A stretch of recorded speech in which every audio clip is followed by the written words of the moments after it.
Cool. What's up, guys? Welcome back to another Monday. We'll go all in podcast 5 here today. I guess we'll do the close bodies. I like it. I'm not gonna. I kind of do. Yeah, I kind of do too. I like it here. What's up, guys? How we doing? How's everyone feeling? Damn, G body. Yeah, shit. That bull right up close in G body's mitt right there. Let's see the classic. We got the Warner. We got the Warner channel live and Warner not here. Yeah, what questions do you guys have for us? Amazon related, arbitrage, wholesale. We'll do our best to answer as many as we can. And he's back in the when did you leave Philly? What's good, y'all? What's up? Like noon. Today? Was it sick? Yeah, it was awesome. Yeah, I went to the NFC Championship game for those of you guys that don't know what Garrett's talking about. It was a good time. And any of you that are Chiefs fans, I hope you have a bad Super Bowl day. Yeah. How pumped was Pops? Yeah, super excited. Yeah, it's fun to that's what it's all about, right? It's having cool experiences with the fam, kind of doing real life stuff. What up? Hi. Do we have a wholesale discussion or whatever questions you guys got? Wholesale. Nothing's off limits. Yeah, go ahead. Ask away. Thank you, Warner, for being very responsive. Hell yeah. Gotcha. Whatever questions you guys got, let us know in the chat. We're happy to help. How's the No, go for it.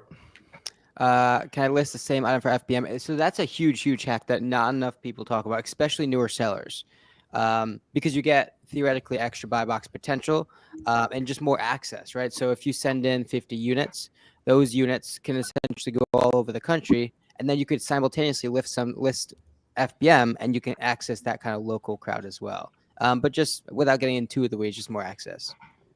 Yeah. Oh yeah. How do we approach wholesale in 2025? So the best way to do wholesale in 2025 is by working directly with brands. So it's literally just by calling brands on the phone, asking to open wholesale accounts. And if they say no, you just follow up with them. And then you also ask them to refer you to their distributors. And that's how you find distributors. So that's really the best way to go about it in 2025. And are you still are you still doing a lot of wholesale outreach or anything like that? I think like as far as like scaling the business long term, like how does that look? How many phone calls and that kind of stuff should people expect to make? Yeah, so I went through a phase probably a month or two ago where I, for about 8 weeks, went pretty hard on the outreach. I was calling new brands, I was calling new distributors. Really, I was only calling 2 to 3 new ones every day, and did that for 6 to 8 weeks. Nothing crazy by any means, and found a lot of new, really good suppliers from that. And now back to the point where I don't really need new supply. I don't need more suppliers. I just need more capital because we have a lot of stuff that we can buy. So yeah, I mean, you don't have to, you don't have to be in outreach mode for forever, but it's just kind of like a season, if anything else. And the key is, guys, to qualify as much as possible. Similar to how you're doing your OA stuff, wholesale acts in a lot of the same capacity. You can qualify a brand in the beginning for a lot of the things you would find out ultimately, right? You could see if the brand is on the listing or not. You could see if Amazon's on the listing or not. You could see it within a certain price point, right? What the market looks like, sales rank. So you could have a pretty good idea in terms of if that brand has any exclusives in place, if they work with Amazon, if they themselves are selling. So and you can see if the sellers they're already working with are executing on PPC, right? How much of a leverage position can you use? And you approach a brand and say, hey, I see you're working with 5 or 6 sellers, but unfortunately, none of them are actually spending any money on PPC campaigns for your brands on Amazon, right? So that's something we specialize with the 6 other brands we work with. If that's something you're interested in, would love to get on the phone and kind of talk that out and see how that works, right? And so that's an instant leverage point that you can utilize simply by just qualifying just a bit more. And it's all very apparent, very obvious data that you can use in the beginning of your wholesale process. Somebody said, when you say suppliers, do you mean distributors or brands? So usually if I say suppliers, I mean both, right? Either or, distributors or brands. Yeah. But and kind of like what Corey was talking about, the key is to inevitably you will open up distribution accounts, but you want them to organically happen from your brand outreach. And that's the key. Right. In 2025, at the top of the food chain is our brand, our qualified, our calculated, our strategic brand that we handpick. We call 10 of those, 15 of those. That's the goal. That's number one mission. right? Obviously, we won't get all of those. And then the second tier is, okay, understand the timing may not be right for you or us. Can you refer to us, onto a distribution company that you endorse, that you authorize to sell your stuff? And a lot of times that will result in another account that's A, not going to pop up on Google. That's B, a direct representation of the brand. And C, you'll have not really any issue proving any sort of authenticity because it stems right from the brand. Yep. Also, just been getting a lot of questions in the DMs and everything. There's a lot of problems with some of the large shipment softwares right now. So if you guys haven't yet tried out 2 weeks free of Boxem, now's a great time to do it. Just posted an updated shipment tour on my channel today, actually. And there's 14 days free on Boxem.com if anyone wants to test it out. No, a lot of you guys are running into issues since the Amazon account since the Amazon update a week ago with some of the biggest shipment software. Some of the Facebook groups are like tearing into them basically. So for anyone who's running into those issues, right? Test out Boxem, 2 weeks free, doesn't cost you a dime. Go ahead and get your account connected to Boxem. That's going to make the listing, shipping, and analytics process significantly easier. We had a really, really good team meeting today at Boxem, going over some features that are coming out soon as well, and I can't wait to show you guys them. So, all right, let's hit a little rapid fire right there. Okay. So here we go. So Guillermo says, just had one of my first FBA shipments arrive.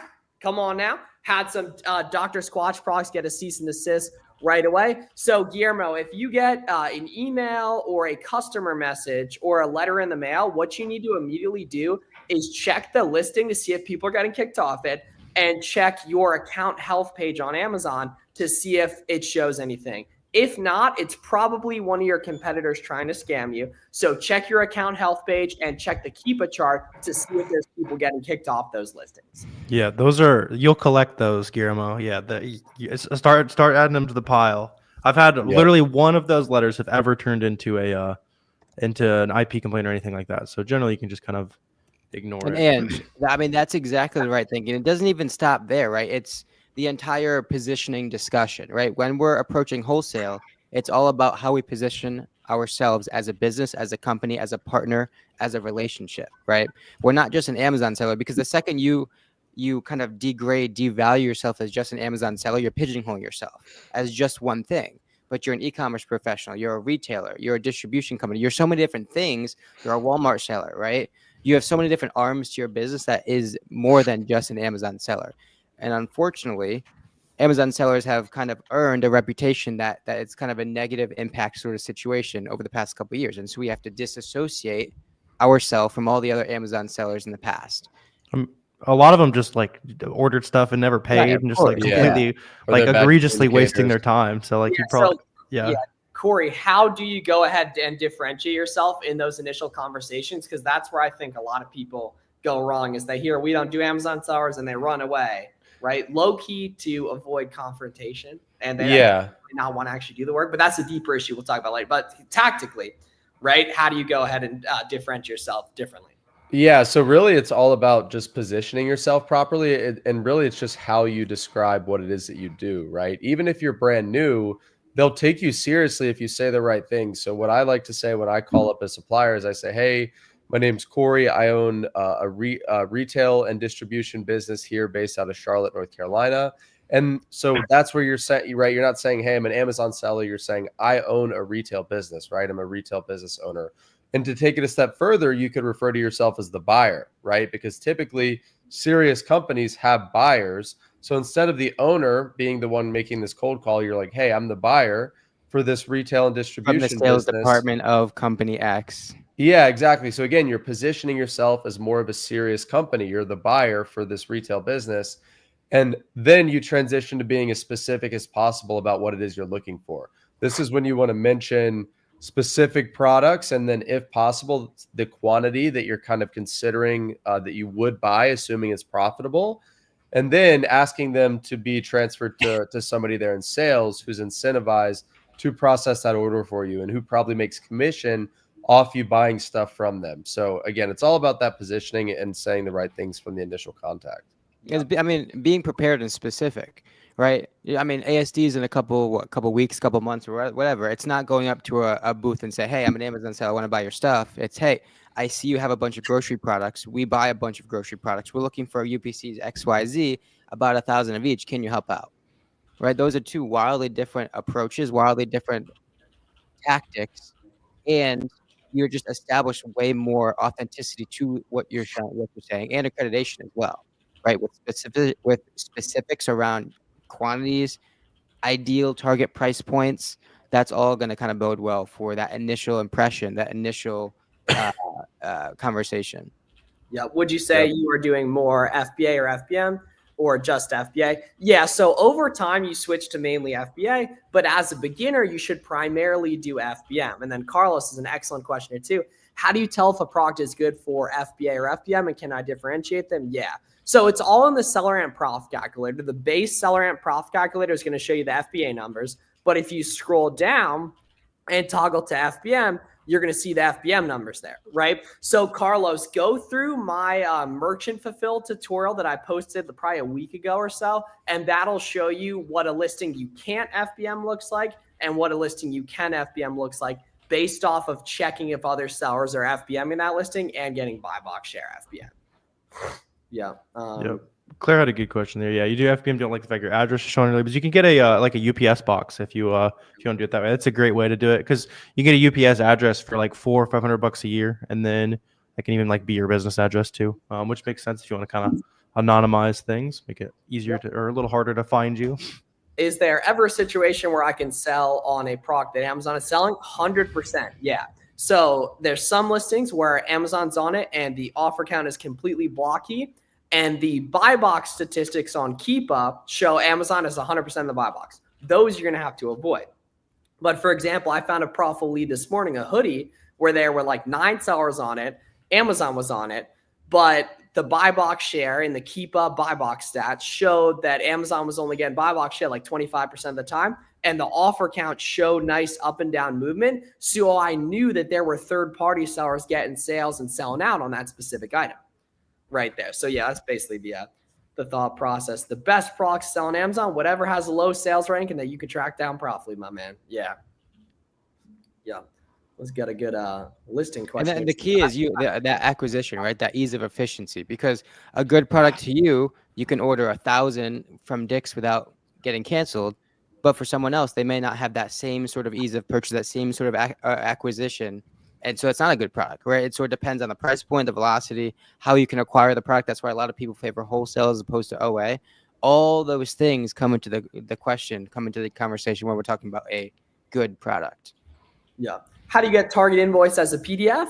In your email, when you get that order confirmation email, go to the 3 dots and hit download as a PDF. Yeah. So I try to list an item for FBA that I already have listed for FBM, but it's not creating a new listing. It changed my original listing. So go into Boxum and go to list FBA and then list a new SKU.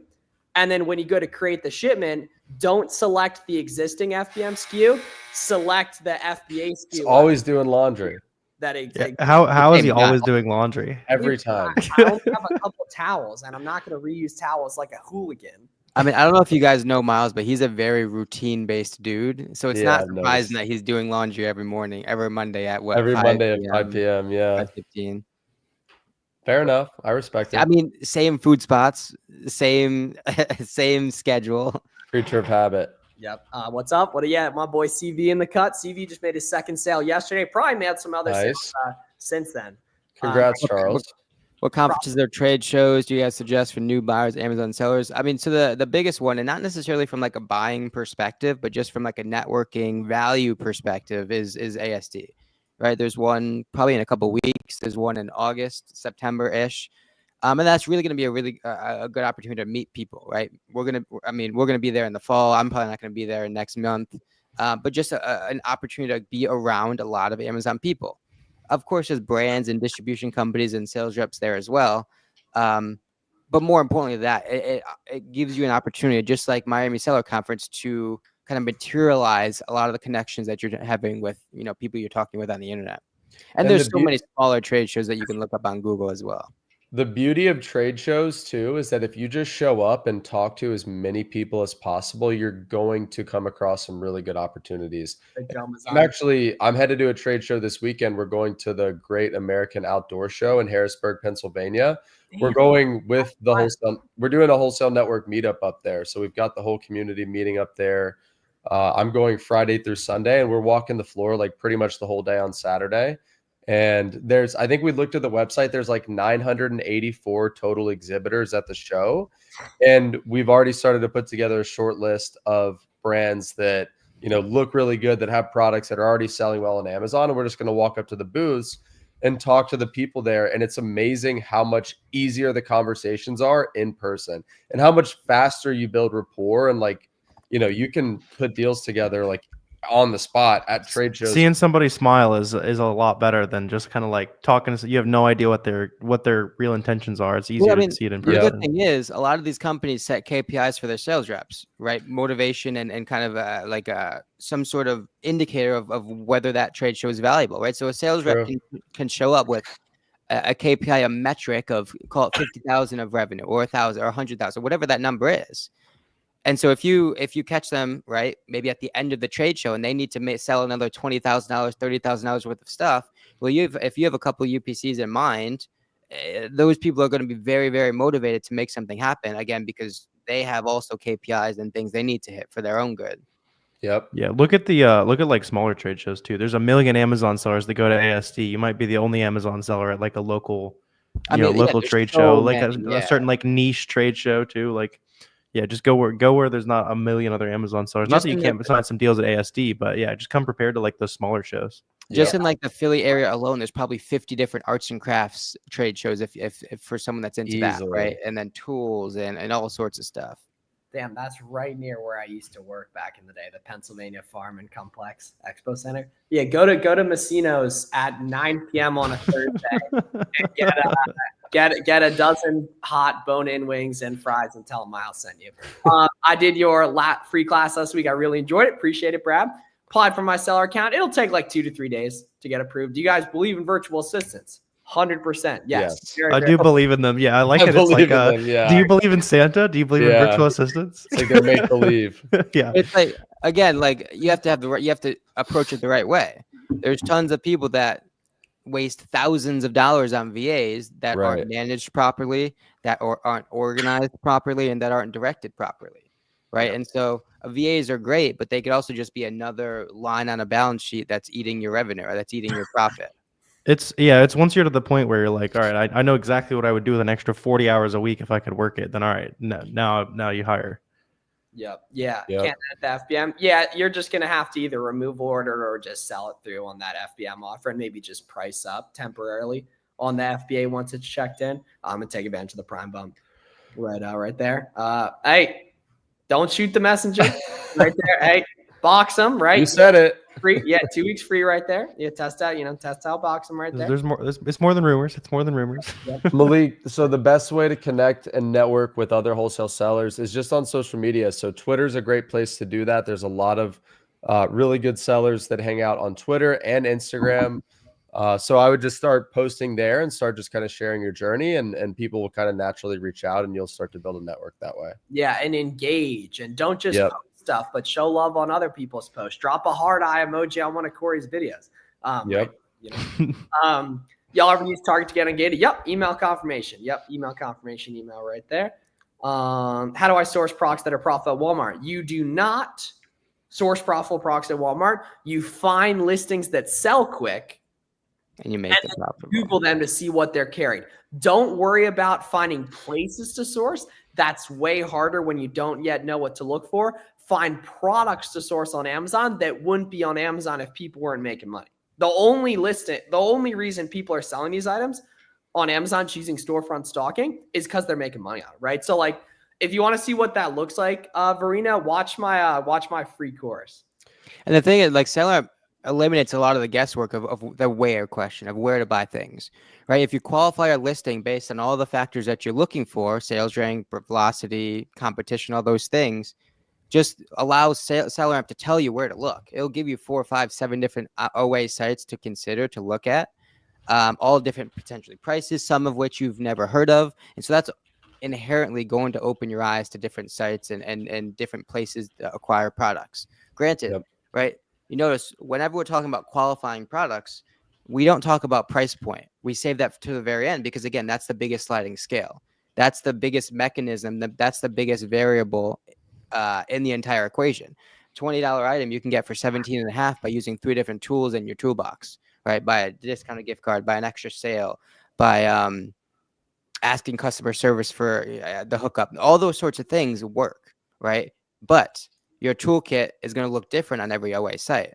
That's how iteration, that's where experience, that's where just longevity plays into the game, right? Because your approach to Dick's Sporting Goods is not going to be the same for Macy's or for Foot Locker. I think Foot Locker is still in business, or are they closed?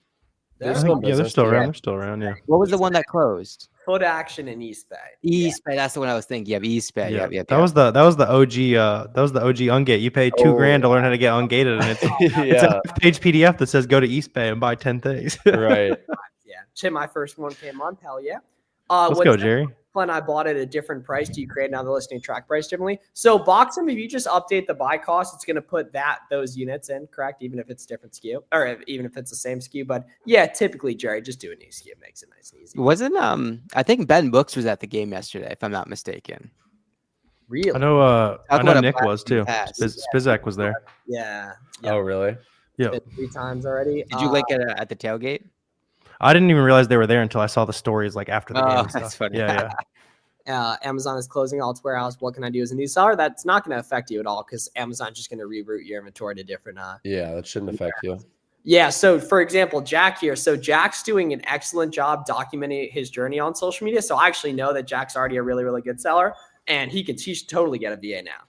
Right. I think Jack's easily doing 20K plus a month. I think that makes, a ton of sense where he's got a lot of stuff that he can open up his time not doing, but someone's got to do it. Yeah. The big thing, Jack, is now if you have 2-3 favorite websites, you know exactly how to source it. You just hop on a call with them for a week, source it with them, and then they're basically an extension of you. And then when you have 2 or 3 more websites that somebody else could source full time, you repeat the process, right? And you just kind of grow extensions of your own sourcing knowledge.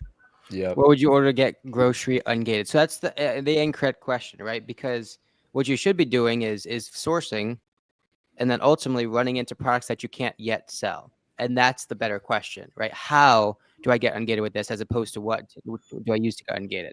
Right? So inevitably you'll find grocery products when you source that are profitable. And then you'd buy 10 of those, right, as a test buy. And that's kill 2 birds with 1 stone. Yep. What up, John? Appreciate it. What do you guys think about website EE Distribution? So they're a legit distributor. They've been around for a long time. They will sell to anyone. So they'll sell to Amazon sellers. They're like a big toy and game distributor. And I believe their invoices work for ungating toys and toy brands. So they're a good distributor in that sense. But they're not a good supplier in the sense that you're not going to find very much profitable stuff from them just because, like I said, they work with anybody. And most of their stuff is going to be picked through. So that's kind of my feedback on them. And EE stands for, I think it's Empire Earth Distribution. I think it's that. Yeah. I believe that's the name of the company. What's crazy? I mean, I do have a buddy who, this was a couple years back, but he's like, dude, everybody talks junk about Empire Earth, but we've been doing a lot of business with them. That's funny. Because he found a niche in Pokemon cards or something like that with them specifically that he tapped into. So if you can find an opening, there's opportunity with any supplier, really. That's the whole part. That's the whole thing, right? It's all relationship based. Even if it's the most garbage, quote unquote, wholesale supplier, you might be able to. You can figure something out. Yeah, you got a good relationship. How's it not going to affect? Is the nearest warehouse is 2 miles? So we don't actually dictate where the products go for FBA, right? I can send 300 units of a particular SKU and it go to 5 different locations just as it could go to 1 or 2, right? And so Amazon's going to take those units and depending on their kind of logistical infrastructure, they're going to dictate where you're sending them based on what they already have places, right? So say you're sending 200 pencils, right? So it's going to look at its inventory across the entire country and be like, oh, we don't have any of those pencils in the western part of Canada. Let's bring all these there, and then we can kind of figure out what to do with them at that point. Boxem mainly for people who make their own prep. Nope, Boxem's for anyone who sells on Amazon. There's certain features that make sense only if you're doing your own prep, but everyone wants to know their numbers, manage their inventory, restocking, know their sales, so on and so forth. Right there. I just bought 10 items from Gap Factory and approved it within a minute without received any email, and then I used that screenshot on it.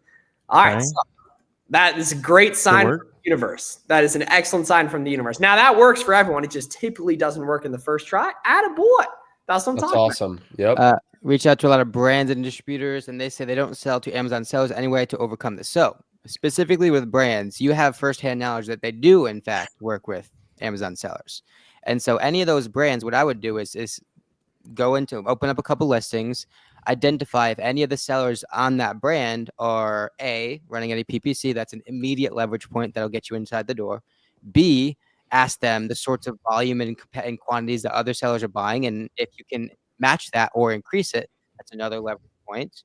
Ask if they have any other SKUs that those sellers potentially are buying that they're trying to get off their hands, and if you could then help them out sell those products maybe on Walmart, maybe on another platform, that's another way to get into the door. Ultimately, what you're really trying to do is just get your foot in the door, right? You have to kind of, again, overcome that barrier of, I don't really trust this guy, right? And my response would be, hey, I wouldn't want to work with a lot of Amazon sellers nowadays either. I don't blame you, but we operate a little differently. Let's hop on a phone call and I can go over why. Nope. So this isn't true whatsoever, actually. Even the past couple of years with more and more FBM becoming a thing, that actually favors new sellers, honestly. Yeah, thanks for the answer here. Cool. What the heck?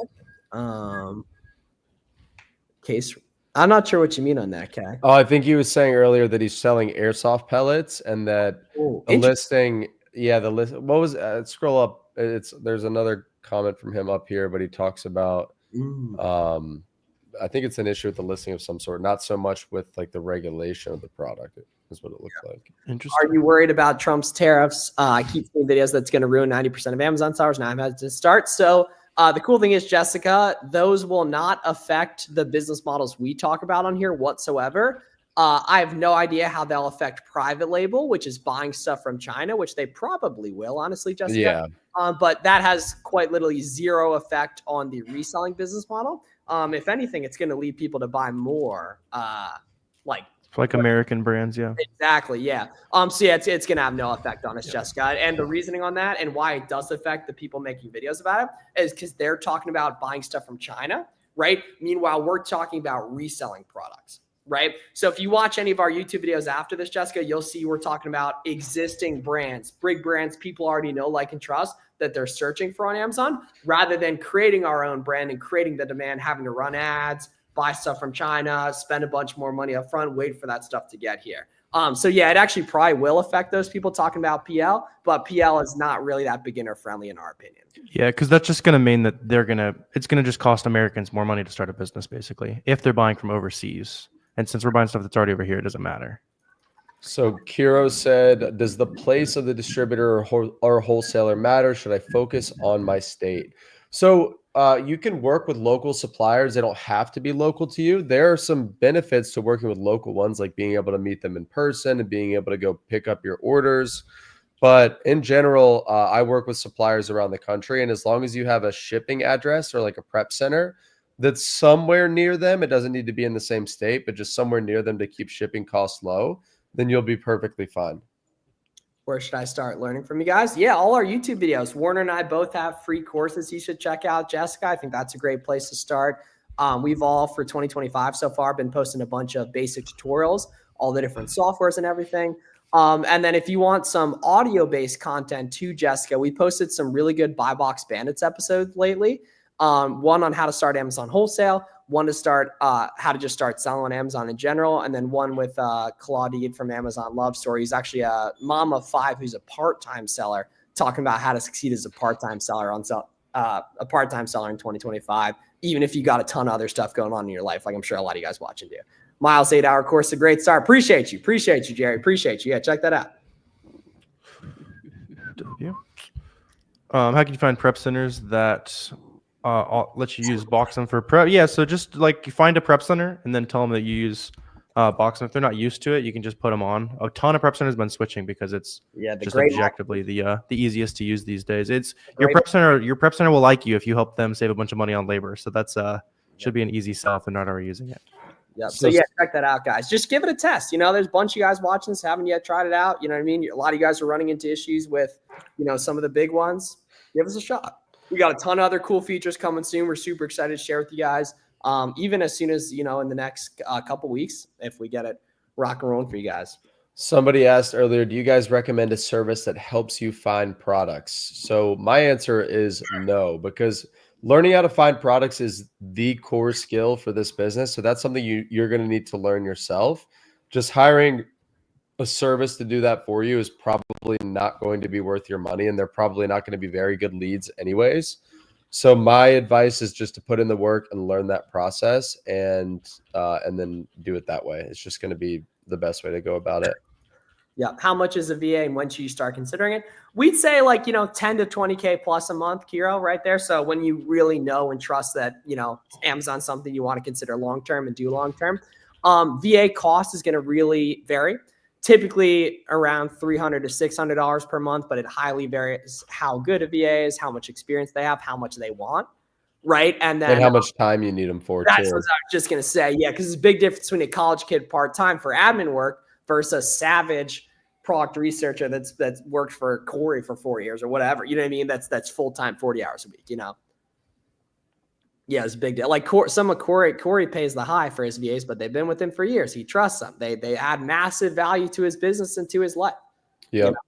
Also, just want to say, absolute rock star session from you guys today, asking questions. Awesome. Yeah, great questions. Really good questions. Chat, I think, in a while. So every Monday, 5 p.m. Eastern, guys, we got Money Monday, Amazon Seller Q&A. One really, really good tip I have for you guys as we finish up here for all of you guys who are newer sellers. One of the best things you can do for your business that costs no money is on whatever social media platforms you engage with a lot of content, follow all of us and then hit the suggested accounts and follow as many other Amazon sellers as possible. Follow the people we follow people we engage with, right? And that's going to introduce you to a ton of free game about selling on Amazon. Yeah. Yep, 100%. Yeah. What's the roadmap? Is that a course you guys brought? Yeah. So that's our basically just like beginner's course, pretty much. It's like $600. Yeah. Cool. All right. Appreciate all you guys tapping in. If you guys haven't yet, try out 2 weeks free of Boxum. I'm going to leave a link to a Boxum tutorial I posted that shows the newly updated Amazon shipment flow.